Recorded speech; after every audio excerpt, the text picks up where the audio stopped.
Good afternoon, you're watching Midday Live on TV3. My name is Wendy Laya. Headlines for this afternoon. As water crisis intensifies, Ghana Urban Water Company says public institutions experiencing water shortages may call on their outfit for water. And on health this afternoon, withdrawal of outpatient service by doctors enters day 2. Now, stories making headlines on the firing front. George Ratzinger, brother of Pope Benedict XVI, says his brother will not interfere in choosing his successor after his shock decision to resign at the end of the month. Remember, you can also get interactive with me on Facebook and Twitter. Is News on TV3 or short code 1734. I've got the details in a jiffy.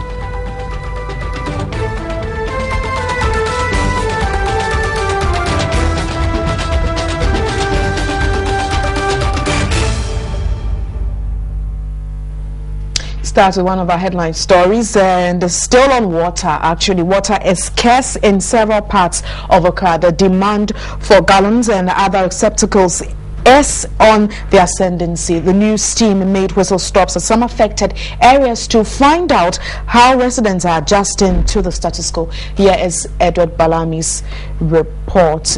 But before we take that story, let's try and see if I can get some of your comments on our social media platform.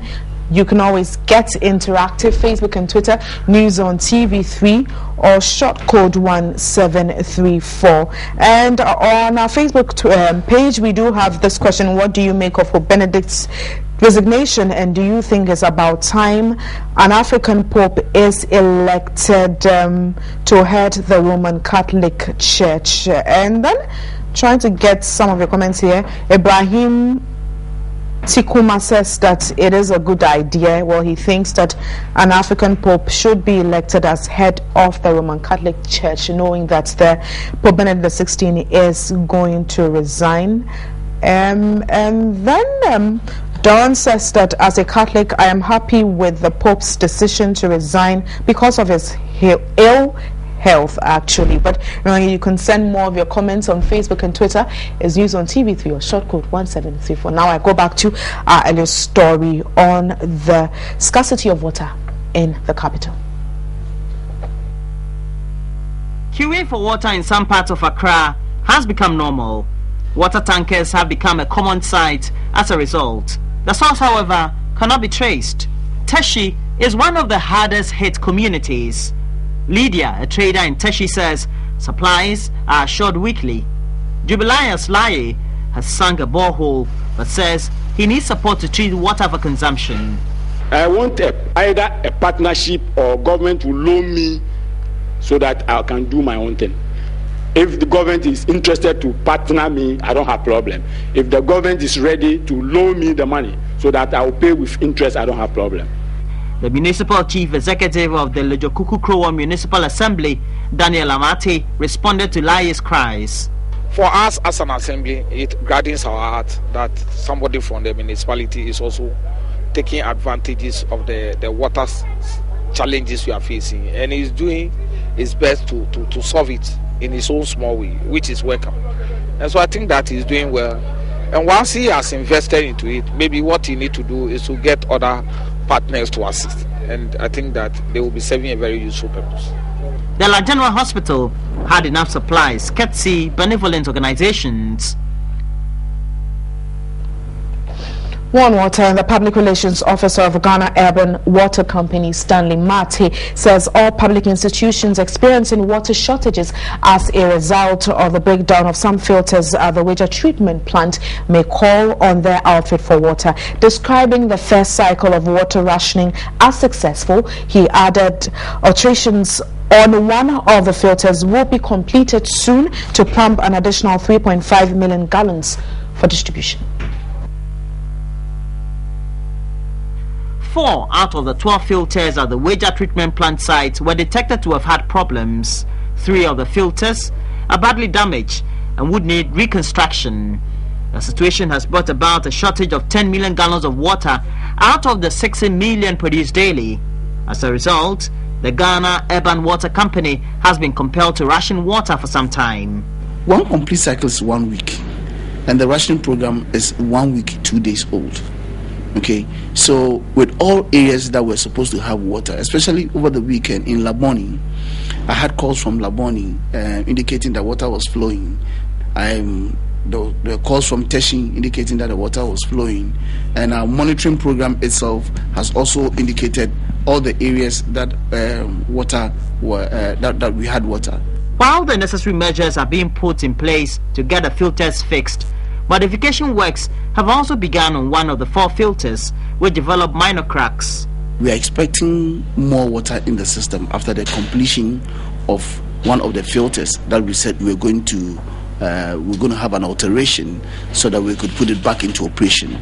Now, when that is done, we're going to have some additional 3.5 million gallons of water, and we are hoping that that will improve on the situation. Will still improve on the situation. He urged institutions to channel the grievances to the Ghana Water Company Limited for redress. They should inform the Ghana Urban Water Limited anytime they need water. They shouldn't wait till there is crisis at their institutions. They shouldn't wait till there's crisis in their hospitals, their schools, and whatever. Okay, and then they rather inform the media, because the media does not produce water and the media does not supply water. Okay, we have built a very good relationship over a period, and we should work same way so that we improve on the system.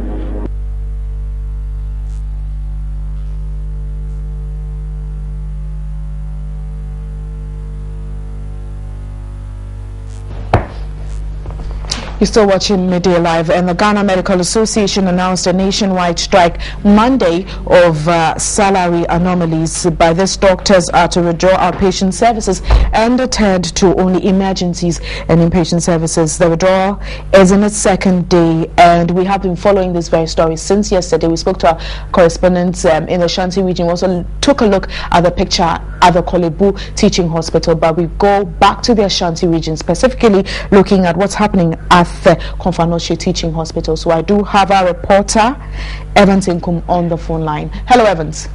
Hello, Wendy. Now, what is the situation like at the Konfanoche Teaching Hospital? Do we still have people flocking in, or they're moving to the private hospitals? Yeah, Wendy, there hasn't been any significant improvement as I'm speaking to you now. The plight of patients continue to deepen as doctors remain committed to their earlier action to embark on an industrial strike. So there hasn't been any significant improvement as I'm speaking to you now. So does it mean that since we spoke yesterday, they haven't taken in any emergency cases, or they haven't looked at anyone with any emergency case since we spoke yesterday? Well, emergency cases they are attending to, like I told you earlier yesterday, they are attending to women who are in labor, and then children cases. And if you've gone around... Okay, finish, Evans. Yeah, health-related cases that have to do with babies. They are also taking care of all these cases, as well as women in labor I mentioned earlier. They also taking care of accident victims. They are all emergency cases.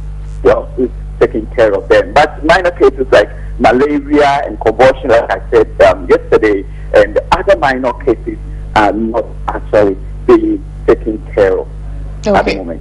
But if you've been able to go around some of the private hospitals, do they have the capacity to take in the sick persons that move into their hospitals? Well, I must tell you that this thing has actually contributed to significant increase of OPD cases at the private hospitals. But those who have the means have redirected their path to those areas, seeking medical attention there.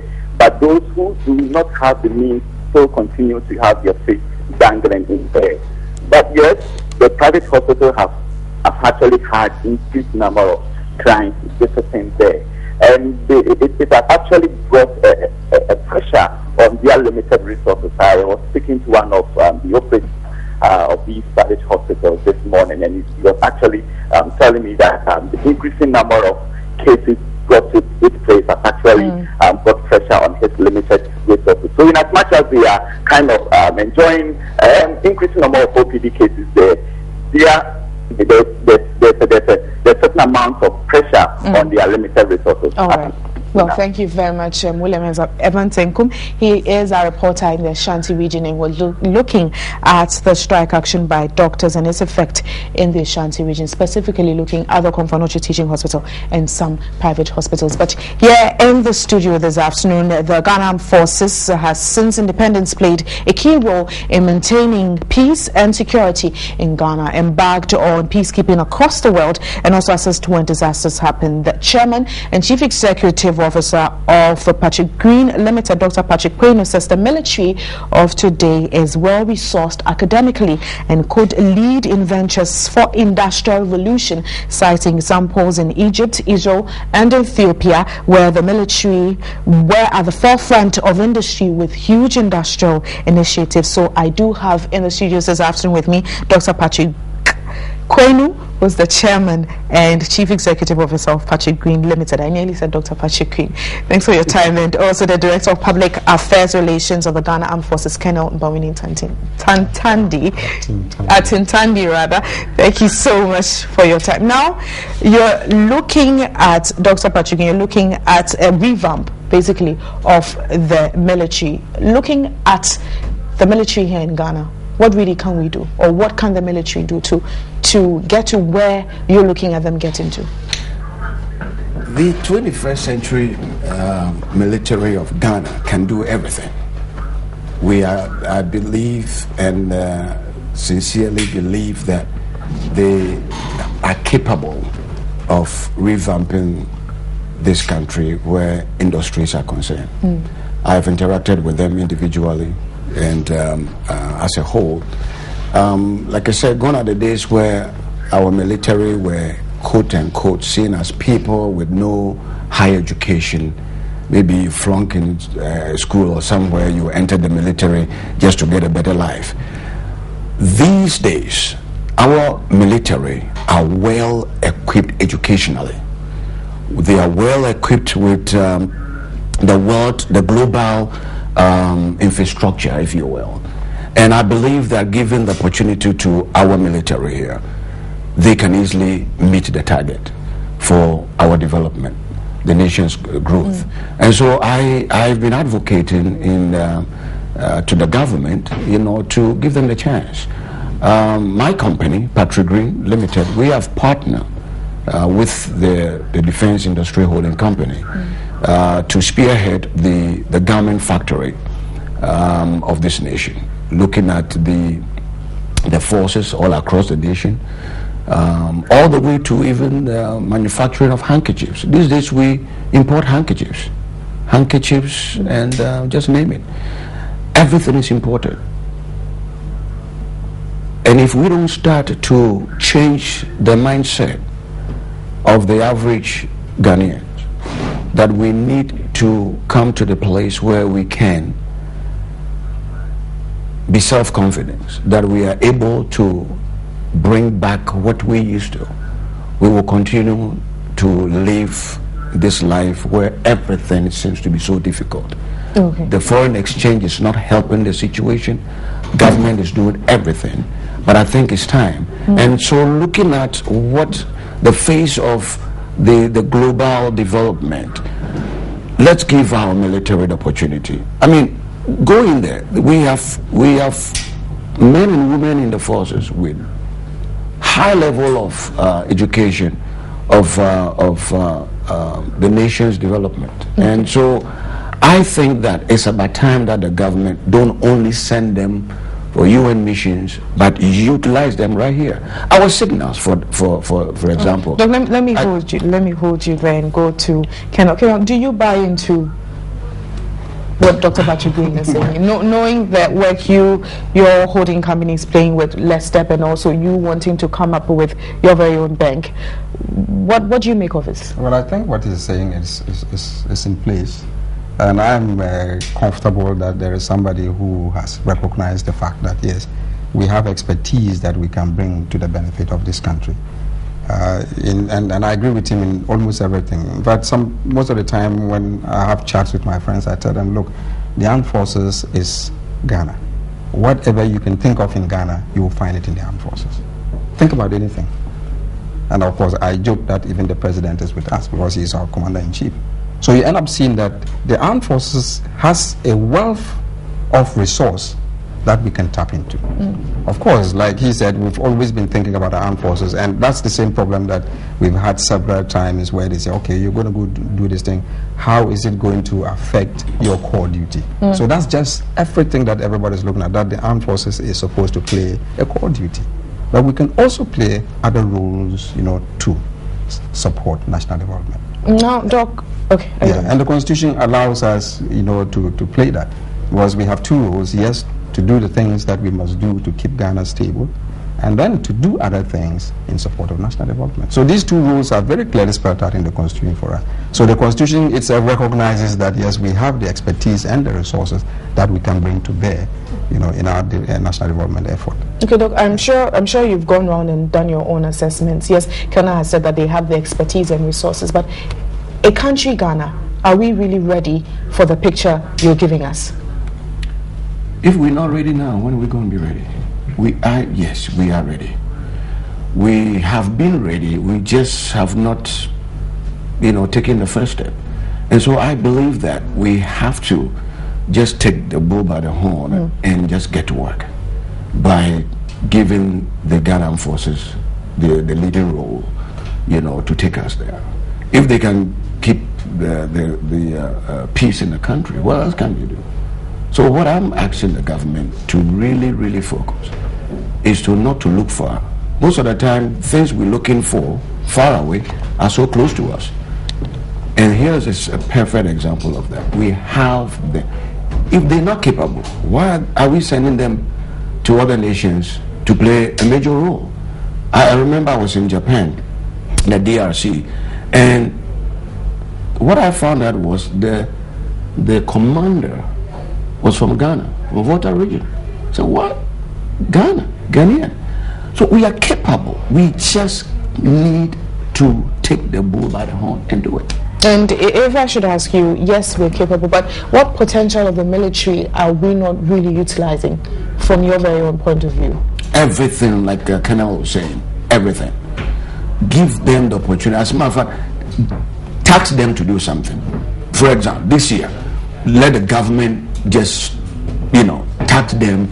You know what? The railroads, instead of giving it to investors out. Gone are the days where our military were putting up bridges, the roads, the railroads, and all that, and they're still capable of doing it. Just invest the money in them, in the Ghanaians. We can do it. Okay. Now, Colonel, I'm still hitting on the bank because I know it's one of the newest things you have coming up. Yeah. But in the short to long term or medium term, what are your plans in line with probably what Dr. Patrick Queen is looking at? Yeah, we have thought through the situation, and that's what we came out with, something we call Civil Military Cooperation for the Socio-Economic Development of Ghana, SEMCOD. And that is what led us into establishing the Defense Industries Holding Company. Now, the idea of the Defense Industries Holding Company is to do what he's talking about. That is to, on our own, utilize the resources that we have for national development. Of course, if anybody can partner us, or if any institution can work with us, or if government, of course, government has allowed us to do this.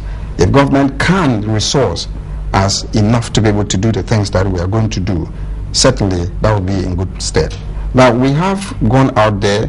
We can do as many things as he's talking about. But we've identified very key areas that we think we can intervene in. And one of them is garment, that as he talked about. Then we have the footwear. Then we have construction. Then we have computer assembly. Then we have renewable energy. And we have many other things. And of course, the bank is also there. So you end up seeing that these are areas that when you sit back, you see we have deficiencies in them. And so we in the armed forces think that, yes, on our own, we can intervene in these areas. Because if you reduce the housing deficit from 1.7 million to maybe 500,000 within 5 years, you would have done tremendous, effort, because at least people will have somewhere to lay their heads. So you can I put it that both of you are confident that if given the necessary resources and the support you need, within 5 years, we would have seen progress with the Ghana Armed Forces? We will see progress. We will see great progress. All right. Well, thank you very much for your time. I just spoke to Dr. Patrick Kweno. He's the chairman and chief executive officer of the Patrick Green Limited and the director of public affairs relations of the Ghana Armed Forces, Kenon Bawini at Sintandi. And we're looking at the role the Ghana Armed Forces can play when it's revamped and given the necessary support. Thanks for your time. We're still watching Midday Live. We'll continue with more of our stories. And the chief executive officer of the Ghana Shippers Authority, Dr. Kofi Mia, says Ghana's exclusive economic zone will require the utmost attention of policymakers and experts to ensure safety and preservation of the marine environment. He said over 90% of the world's fish resources are harvested within the exclusive economic zone. Ghana discovered oil in commercial quantities 64 kilometers from the coastline off Cape 3 Point. This has no doubt heightened the interest of maritime experts. The Ghana Armed Forces Command and Staff College organized a 5-day management and operations course on the exclusive economic zone. Participants were drawn from various governments and non-governmental agencies dealing with aspects of national security. The course was to provide participants with diverse range of knowledge on international maritime law, piracy, and armed robbery at sea. Dr. Kofi Mbia is the Chief Executive Officer of the Ghana Shippers Authority. Because of the utilization or the exploitation of the resources within the EEZ, it means we'll see a flurry of activities. It should create the necessary awareness for the participants that yes, this is a very rich zone, highly potential in terms of resources. It would also enable them to build the framework for cooperation and partnership, know the part they need to play so that we can minimize friction and conflict as much as possible. The commandant of the Ghana Armed Forces Command and Staff College, Major General Kwesi Yankson, says the course will equip participants with modern practices.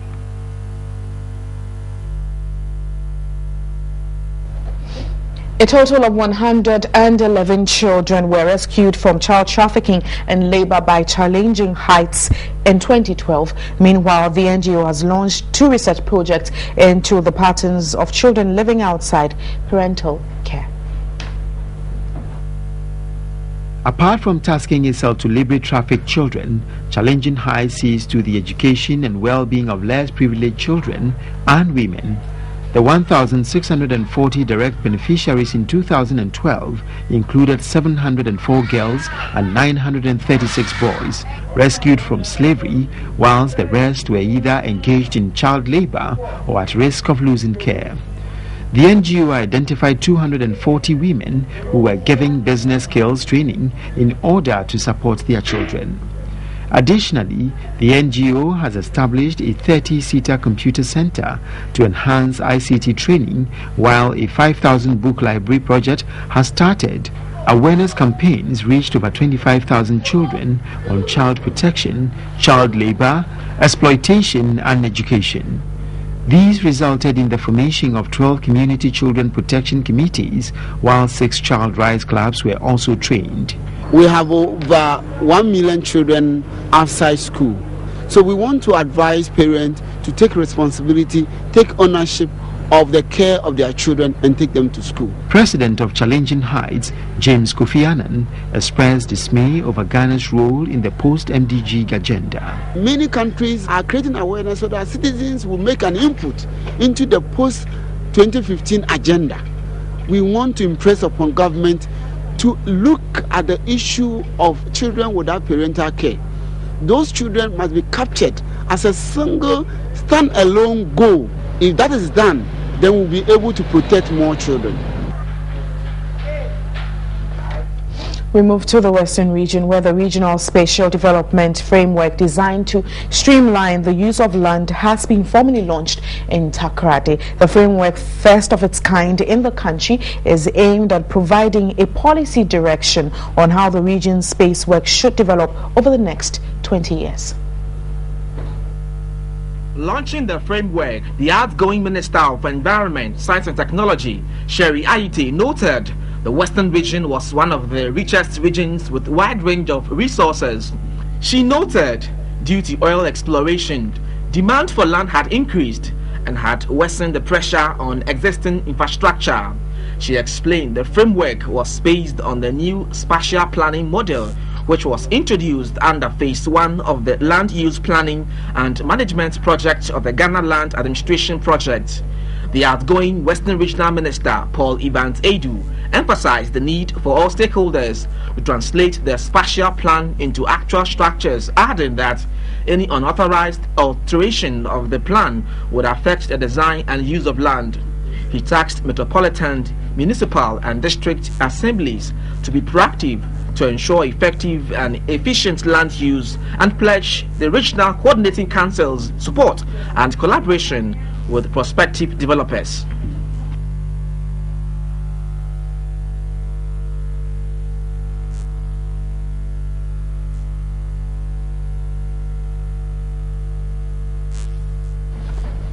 So watching Midday Live, we go back to our health story on the doctor's strike, which has entered day 2. And I do have on the phone line our Volta regional correspondent Robert Abilba to tell us the situation and give us a picture of what really is happening in the Volta region. Hello, Robert. Yeah, hello, Nana. Now, when I spoke to Evans Nkum in the Ashanti region, he did say that a lot of people are moving to the private hospitals because of the strike action. Is that the same in the Volta region? Yeah, not exactly the same, because yesterday at about 9 a.m. in the morning we visited the municipal hospital, the whole municipal hospital. There were a lot of people who were at the OPD waiting for nurses to attend to them, while doctors will really see what they can do as usual. But it was not the same, because the few doctors who were there, I was made to understand that they had been contracted by that very hospital. Therefore, work was going on without any problem. But when we probe further with regards to the strike action, the doctor in charge of the hospital, the superintendent in charge of the Dr. Nimanyu, told us, yeah, the strike is really ongoing, but they are only attending to inpatients. That is those who have already been admitted and are and are really responding to treatment. They are the only people they can attend to. But so does that include emergency cases too? Yes, they also see to emergency cases. That's what the doctor told me. And really, when we went to the OPD, there were only people sitting down and they were not attended to. Only those who were having emergency cases. But curiosity-wise, we wanted to move, wanted to see whether really what was going on is replicating itself in the private hospital, one of the senior private hospitals in Wu, called Royal Hospital. When we went there, really, the number there was overwhelming, indicating that, yes, people are drifting from the government hospital to the private one. Well, thank you very much, Robert Abilba. He's our correspondent in the Volta region, and he was giving us the picture relating to the doctor's strike, a nationwide strike in the country, and looking at the Volta regional picture. But we look at some other stories, and February 14 will be observed as the National Mathematics Day in schools throughout the country. The Ghana Mathematics Society has over the last few years collaborated with the Mathematics for National Education and Development and Mathematics Academy to mark the day. And I have with me in the studio this afternoon Sylvester Sadikla, a mathematics tutor, to talk about the day. Good afternoon, thanks for your time. Good afternoon. You look very relaxed, but when it comes to mathematics, most students are afraid. Why is the situation so? Okay. You know, first of all, let me give a brief background of this 14 February thing. You know, popularly, you want to use that day to express love to your family and friends.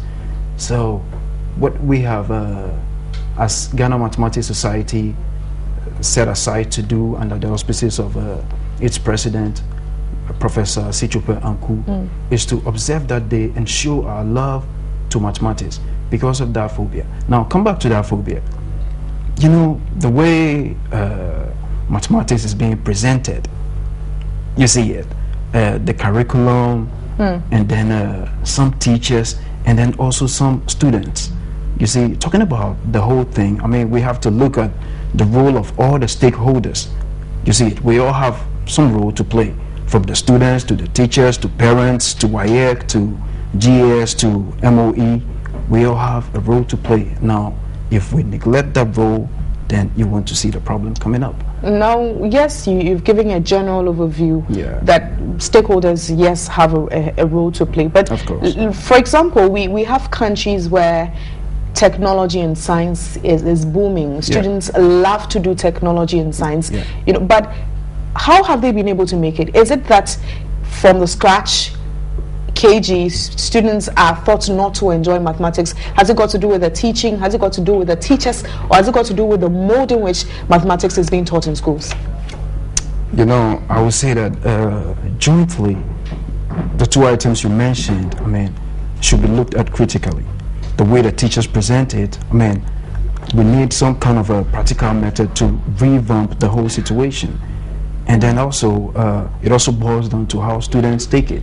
You want to fall in love with this mathematics and practice. But if the teacher doesn't make it look that way, how am I going to fall in love with maths? Yeah, of course. So that's why I said on the part of the teachers, we need to make it more practical. You know, there is this thing Professor Anko always says: mathematics ensures the efficiency of everything we do as human beings. And I mean, everything, just everything. I mean, name one thing that maths is not part of. So we need to kind of relate everyday activity, I mean, to the mathematics we learn. That's what we need to do. Now, talk about this technology thing. You know, for this year's Congress, I mean, the 4th Congress of the Ghana Mathematics Society, we are looking at the theme, using ICT to promote mathematics for national education and development. You know, these things can be done. I mean, quoting from Mr. Green's, I mean, speech, it was like, we need to change the mindset of the average Ghanaian. And look, one of those keys is mathematics. Okay. Yeah, it's as simple as that. But aside what you're saying, are there any other activities for February 14th? February 14th, now throughout the country, what we're looking at is start up the day with some cleanup exercise, some quiz competitions, some workshop where we can, I mean, hold some practical mathematics to just boost the conceptual understanding.